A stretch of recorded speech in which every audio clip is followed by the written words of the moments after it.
Hey guys, this is our first video upload from our clinic in Cardiff, Inspire Performance, which is a sports-related private physiotherapy clinic in Cardiff. We've been working with loads and loads of athletes, of course, and we've had many requests to start posting some self-help and self-maintenance videos online. So we're going to start posting series of these every week, ongoing, which is going to address some common joint and soft tissue dysfunctions, address movement insufficiencies and some functional movement competency issues and some stability issues during those functional movement competencies. So we're going to get onto lots of content, but I'm going to start off with a topic which has been requested so many times over the last month that we're going to have to just post it so our athletes stop asking us about this problem, and that is to do with overhead capacity.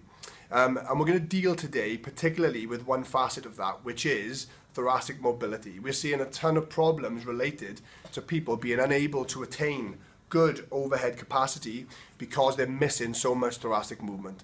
So I know a lot of you will be familiar with the peanut already, which is essentially just two lacrosse balls taped together.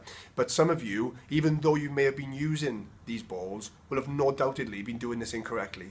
And that's not a criticism, it's just that we've seen so many athletes over the last couple of months who have been coming in and have been struggling to make any progress. And when we've evaluated why, it's just been a setup and an execution problem. So we're going to show you how to optimize this technique with a couple of very simple changes so that it makes this much more beneficial to you and requires a fraction of the time. What we see currently is that people are using this in a particular way which is very much like trying to push a car sideways, if you like. They're requiring tons and tons of effort and force to get the smallest amount of movement out of this position. Now, we want to show you some corrections which are going to make this much easier in terms of effort required, and actual outcome was much higher and much better for you following the application of this. So what I'm going to do is I'm going to go through this technique with you now, and then we're going to come back and we're going to discuss that just for a moment. So bear with me.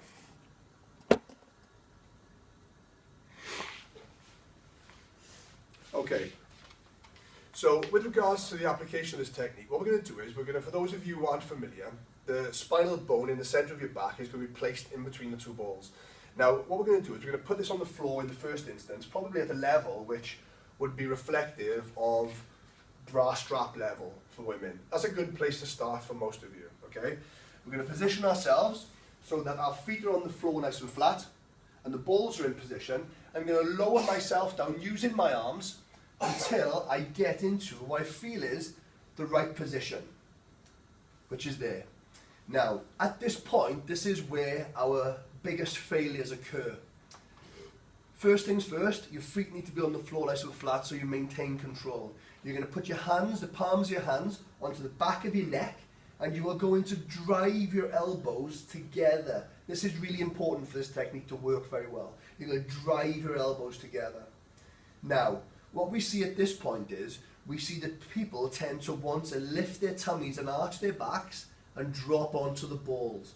This creates that example of pushing the car sideways. Your joints do not mobilize in that direction in your back, so you're not going to get anywhere quickly. So what you're going to do is you're going to put your hands on your back, your neck, drive your elbows together. Now everything south of the balls, everything below the balls is going to be fighting to stay as close to the floor as possible. I am going to be flattening my back against the floor, squeezing my bum nice and tight, and squeezing my tummy nice and tight to keep my lower back flat. With this in mind, I then, doing those things, accept load onto the balls without lifting my tummy up. And I hold the position where it feels a little bit uncomfortable, which is there for me. Most people at this point will be flaring their rib cage, arching their back, and then having to wonder why they're not getting anywhere very quickly. You have to reclaim this good position. You have to drive into those balls and keep those elbows together and hold. And the measure for this is you're going to hold position until the level of discomfort settles somewhat. It's a subjective scale. The second question we get with these balls is when the balls are placed higher up the back, the technique seems to be far less effective at getting the result. The problem we see here is that when the balls are placed higher up the back, the amount of lever that you can generate above the balls to actually cause some momentum on that spinal mobilization technique is reduced to almost a minimum. So what we do have to do in this instance is we have to change the way we load the balls from the bottom up. So I'm going to show you that technique now. So we're going to get onto the balls in the same way. I'm going to use my arms to lower myself down. I'm getting the balls in between my shoulder blades. In this position, my hands do exactly the same thing. I'm driving my elbows together nice and tight. My back is flat on the floor, as flat as it can be on the floor. In this position, I am just going to initiate a bum lift from the bottom up. I am not driving my back and my bum off the floor together. I am just peeling my bottom off the floor, squeezing my bum nice and tight. And I've only got to lift a little bit before this changes quite considerably, okay? And the pressure then gets reapplied onto those balls. So all you're doing is you're peeling your bottom off the floor, leaving the rest of the segments below the ball on the floor. Okay, that's really important. And you lift as high as you need to get the effect you want. Now, peanutting, of course, is a very useful technique for improving thoracic extension rotation, but it's only of value, as far as we're concerned, if you're then using that capacity immediately into normal function or to applying function. So the way in which we like to teach this happening is we like to go through a movement which is thoracic extension rotation.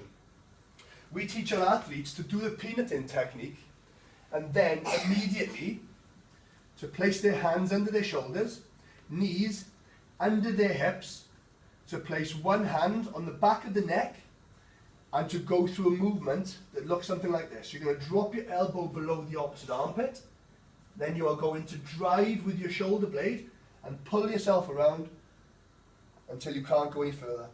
And you're going to repeat this movement in a semi-rhythmical fashion, just trying to increase that movement each time.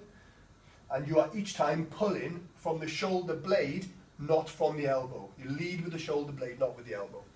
What we find this does is, we find this immediately starts to use this new range of movement that you've just created. There's no point in creating an ability for your spinal segments to move unless you're going to teach them to move in the normal fashion.